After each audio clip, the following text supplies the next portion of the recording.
Union du vide, chapitre 1, une journée ordinaire, 3e partie. Le repas terminé, Adrien enfila son manteau et quitta son appartement, respirant l'air frais de la soirée zurichoise. La Swiss Arena se dressait devant lui, imposante et illuminée. Les drapeaux du club flottaient doucement sous le vent léger et les chants des supporters résonnaient déjà dans les rues alentour. Le jeune homme prit son temps, savourant chaque pas vers le centre de glace.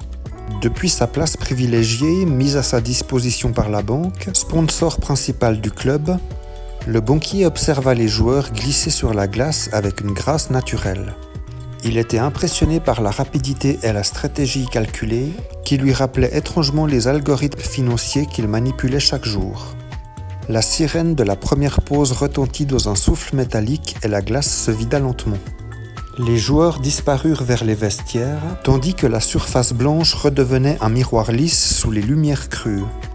À côté d'Adrien, Marcus Keller, directeur adjoint au marché transatlantique, et surtout ami de longue date, détacha son regard de la patinoire. « Serré ce premier derby, dit Marcus en hochant la tête. Cloten déflonne bien cette saison. » Adrien sourit. « Trop bien, mais on les use, tu verras, ils vont céder. » Ils échangèrent ce regard complice qu'ont les hommes qui partagent à la fois des ambitions et des souvenirs de jeunesse. Ils s'étaient rencontrés à l'université en faculté de finance. Depuis, leur carrière avait progressé presque en parallèle comme deux courbes corrélées. Autour d'eux, le salon VIP bourdonnait doucement. Les conversations flottaient dans l'air. « J'ai vu que tu as validé le nouveau protocole d'optimisation comportementale », lança Marcus en prenant une gorgée de vin blanc. « Alors, miracle ou gadget ?» Adrien eut un léger rire. « Franchement impressionnant. Cet après-midi, j'avais l'impression d'anticiper les mouvements avant même qu'ils ne se forment, comme si le système respirait avec moi. » Marcus acquiesça. Ils affinent les modèles. L'Union investit massivement dans l'alignement cognitif. Moins d'erreurs humaines, plus d'efficacité. Il marqua une pause, observant les supporters en contrebas.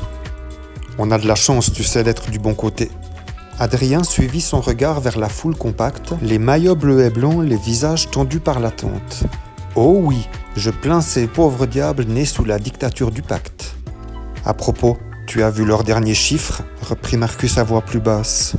Leur croissance industrielle ralentit. Ils compensent par de la rhétorique toujours plus agressive. « J'ai analysé les données cette semaine, répondit Adrien.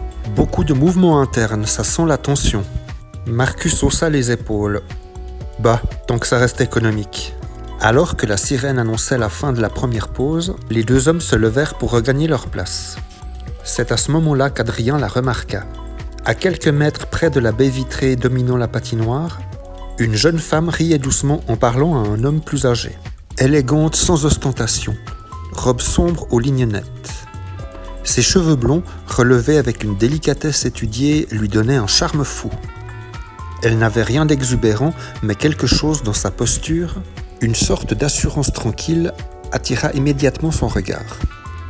Elle ne semblait pas chercher à être vue, ce qui, précisément, la rendait visible. Adrien soutint l'observation une seconde de trop. Elle tourna légèrement la tête. Leurs regards se frôlèrent et elle lui lança un sourire avant que leurs yeux ne se détournent avec cette politesse mondaine propre au salon VIP. On a remarqué, mais on n'insiste pas. Sur la glace, les équipes revenaient s'échauffer. Adrien observa les joueurs tracer des cercles précis et croiser leur trajectoire sans jamais se heurter. Discipline stricte, coordination millimétrée, précision chirurgicale. Parfois, dit-il pensivement, j'ai l'impression que tout fonctionne comme ce match. Il esquissa un sourire. Il suffit de jouer sa position. Des lignes claires, des règles, un cadre. Marcus le fixa un instant, puis sourit à son tour. Et de faire confiance à l'organisation. Fin du 3e chapitre. Derrière les chiffres et les transactions, des secrets puissants sont sur le point d'être découverts. Adrien n'en soupçonne encore rien, mais ses décisions pourraient un jour révéler l'invisible. La façade du monde est solide, mais tout est sur le point de bouger.